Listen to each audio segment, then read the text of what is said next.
Нов рекорден брой на влезли от Сърбия мигранти само за едно денонощие – близо 3250 души. Обобщение на Лилия Димитрова.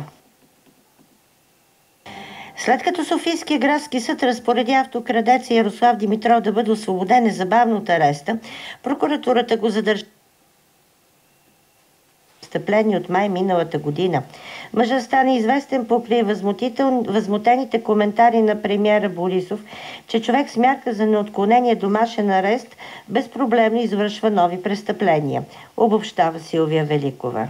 Решението на Софийския градски съд от тази сутрин изненада и самия Димитров. Личното му присъствие се оказа и ключовия елемент от съдебното решение, тъй като, оказа се, съдия докладчика Иван Коев беше гледал видеото, заснето от охранителната камера в гаража на Делян Лилов, на което се вижда как мъж с шапка с козирка спокойно отвлича колата му. След две експертизи на този запис, нито едно от вещите лица не пожела да се ангажира, че този мъж категорично е Ярослав Димитров. Но след като поогледа задържание